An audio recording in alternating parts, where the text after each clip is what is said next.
क्या कभी ऐसा होता है कि कोई एक तारीख कैलेंडर के पन्ने से निकल के पूरी कहानी बन जाए?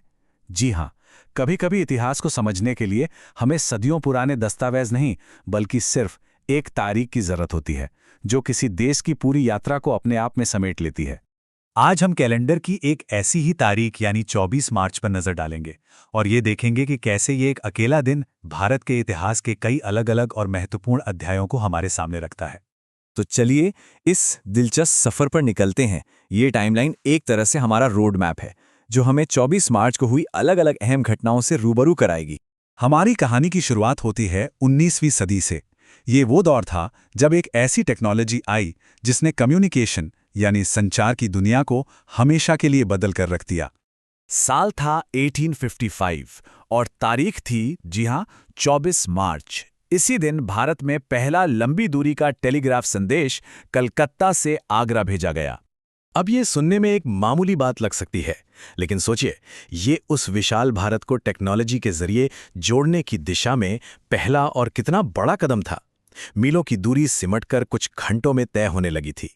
तो कम्युनिकेशन से आगे बढ़ते हुए अब हम राजनीति के गलियारों में चलते हैं, क्योंकि 24 मार्च का दिन भारत के राजनीतिक विकास के लिहाज से भी बहुत अहमियत रखता है। साल 1946, आज़ादी की आहट अब साफ सुनाई दे रही थी। इसी माहौल में 24 मार्च को एक बेहद जरूरी मीटिंग हुई, जब ब्रिटिश कैबिनेट मिशन सत्ता को भारतीय हाथों में सौंपने की बातचीत करने के लिए भारत पहुंचा। ये मिशन कोई छोटी मोटी घटना नहीं थी। ये ब्रिटिश राज के आखिरी दिनों के औपचारिक कदम थे, जो भारत की आज़ादी के लिए एक मंच तैयार कर रहे थे। चलिए, अब समय में एक लंबी छलांग लगाते हैं। 31 साल बाद एक बार फिर वही तारीख 24 मार्च, और इस बार भारत का राजनीतिक नक्शा एक बहुत बड़े बदलाव का गवाह बनने वाला था। साल 1977 में देश के लोकतांत्रिक इतिहास में कुछ ऐसा हुआ जो इससे पहले कभी नहीं हुआ था। एक बिल्कुल नई शुरुआत। जी, इस दिन मोरारजी देसाई देश के चौथे प्रधानमंत्री बने। लेकिन इससे भी बड़ी बात यह थी कि केंद्र में पहली बार एक गैर कांग्रेसी सरकार बनी थी। इस घटना ने दशकों से चले आ रहे एक दलीय प्रभुत्व को तोड़ा और भारतीय लोकतंत्र की ताकत को पूरी दुनिया के सामने साबित किया। तो अब तक हमने टेक्नोलॉजी और राजनीति की बात की, लेकिन 24 मार्च की कहानी में आधुनिक भारत की चुनौतियां और उसकी प्रगति दोनों की झलक मिलती है। साल 1998, इसी दिन एक भयंकर तूफान ने देश के कुछ हिस्सों में भारी तबाही मचाई, जिससे बड़े पैमाने पर जान माल का नुकसान हुआ। इस तूफान में करीब 250 लोगों ने अपनी जान गंवा दी और 3000 से भी ज्यादा लोग घायल हुए। ये एक दुखद घटना थी जो हमें याद दिलाती है कि प्रकृति की ताकत के आगे हम कितने बेबस हो सकते हैं।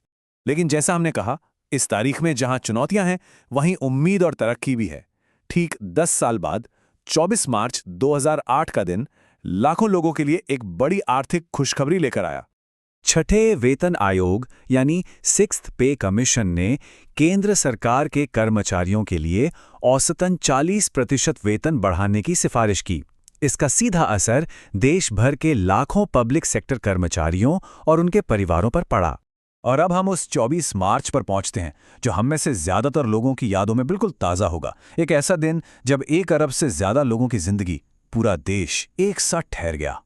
ये वही दिन था जब दुनिया भर में फैल रही कोविड-19 महामारी को रोकने के लिए भारत में एक ऐतिहासिक ऐलान किया गया था। प्रधानमंत्री नरेंद्र मोदी ने 21 दिनों के राष्ट्रव्यापी लॉकडाउन की घोषणा की।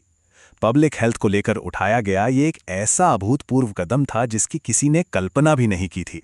तो देखिए, कहाँ एक तार से 2 शहरों को जोड़ने की शुरुआत हुई थी और कहाँ एक ऐलान से पूरे देश को एक साथ रोक दिया गया।